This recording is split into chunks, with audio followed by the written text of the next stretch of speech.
Bienvenue dans Un œil sur les médias avec Anne Souhaitemont. Bonsoir Anne. Bonsoir Aude. Alors, ce qui a évidemment fait le buzz aujourd'hui sur la toile, en France, en tous les cas sur la toile française, eh bien, cette explosion chimique sur le site de la centrale nucléaire de Fessenheim. Alors effectivement, l'alerte a été donnée à 16h30 et il a suivi de quelques minutes, en gros une demi-heure, pour que Fessenheim arrive en tête des mots-clés les plus présents sur Twitter. Et vous allez le voir, regardez, il y a évidemment beaucoup de tweets en français, mais pas seulement, vous avez des tweets en allemand, c'est en Alsace, Fessenheim. Donc ça a aussi inquiété de l'autre côté du Rhin. Alors évidemment, beaucoup de tweets avec ce phénomène réseaux sociaux de la dramatisation, de l'humour parfois un petit peu noir. Alors dramatisation, je voulais vous montrer ce tweet qui date donc je crois que c'était vers 17h, 17h30, donc c'était vraiment tôt, juste après qu'on ait eu la nouvelle. Is Fessenheim le New Fukushima? Donc est-ce que Fessenheim c'est le nouveau Fukushima? Donc pas mal de dramatisation, c'était peut-être un petit peu prématuré. Autre tweet, humour noir, incident à Fessenheim, l'un des blessés a les 3 jambes brûlées, l'autre n'a que des plaies superficielles aux nageoires, avec le mot-clé ouf. Voilà, bon, c'est pas très fin, mais bon, c'est ce qui a circulé sur les réseaux sociaux. Alors les réseaux sociaux, ce sont des tweets avec beaucoup d'humour, mais c'est aussi des tweets de politiques qui s'en servent de plus en plus. Alors j'ai regardé sur le site de l'Élysée, le compte de l'Élysée, là on n'a pas eu de réaction. Idem sur le compte du Parti Socialiste, pas de réaction. Idem pour l'UMP. Par contre, on a beaucoup réagi du côté des écologistes et de manière très rapide. Exemple, ce tweet d'Eva Joly, qui est donc l'ancienne candidate d'Europe Écologie Les Verts à la présidentielle. Accident chimique à Fessenheim, j'attends la plus grande transparence et le calendrier de fermeture. Autre réaction d'une autre écologiste, un autre bord, mais toujours une femme politique française, Corinne Lepage.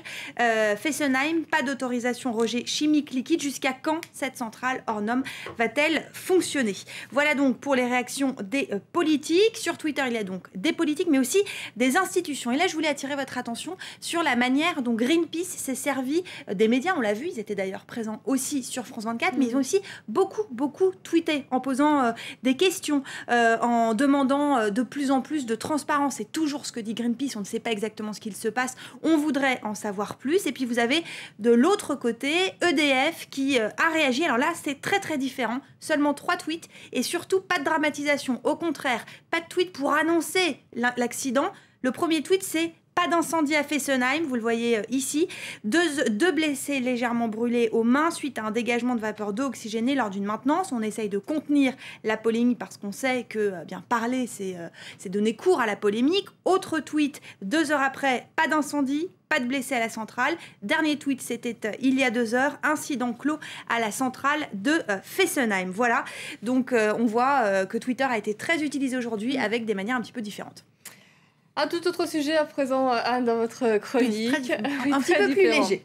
Elle est française, c'est une star internationale et elle a pris position contre, et ça c'est beaucoup plus rare, contre les Pussy Riot, ce groupe de punk russe qui avait dénoncé dans une chanson la politique de Vladimir Poutine et qui ont été condamnés à 2 ans. 7 ans initialement, je crois. Voilà, puis 2 ans, enfin bon, elles ont pris une lourde peine. Et effectivement, Mireille Mathieu, la star nationale française, mais aussi internationale, a pris position. On en parle beaucoup sur les médias français aujourd'hui. Je vous ai sélectionné cette une, ça c'est sur Libé, mais on en a parlé dans tous les médias français. Et en fait, tout a commencé il y a 4 jours. Mireille Mathieu était invitée sur une télévision russe, elle était interviewée, vous allez voir les images, et on lui a demandé qu'est-ce qu'elle pensait de cet épineux dossier. Réponse de Mireille Mathieu dans cette interview: une église n'est pas un lieu pour pouvoir manifester, une église est un lieu de recueillement, c'est un sacrilège ce qu'ont fait les Pussy Riot. Alors du coup, je me suis demandé, mais alors comment ont réagi les Russes, puisque Mireille Mathieu a quand même vendu plusieurs millions de disques en Russie. Est-ce qu'ils ont pris parti pour, contre? Est-ce qu'elle a été prise au sérieux? Et j'ai essayé d'avoir des réactions. Alors par exemple, Alexis Prokofiev est franco-russe et lui m'expliquait qu'en réalité ça avait fait peu de bruit en Russie parce que Mireille Mathieu était certes encore populaire mais pas forcément prise au sérieux. Voilà, elle en a pris un petit peu pour son grade. Un autre tweet, un petit peu la même thématique: Mireille est de l'époque soviétique. La nouvelle génération russe parle beaucoup plus de la réaction de Madonna dans l'affaire des Pussy Riot. Rien vu sur Mireille Mathieu, Madonna, elle, qui avait pris parti pour les Pussy Riot. Et puis beaucoup aussi d'anonymes qui ont un petit peu raillé Mireille Mathieu. Je vous ai sélectionné ce tweet qui est très méchant mais qui m'a fait rire, de n'importe quoi. Il existe donc quelque chose d'encore plus insupportable que Mireille Mathieu qui chante, c'est Mireille Mathieu qui parle. Je vous laisse là avec ce tweet qui vous a fait rire. Anne, je vous remercie beaucoup.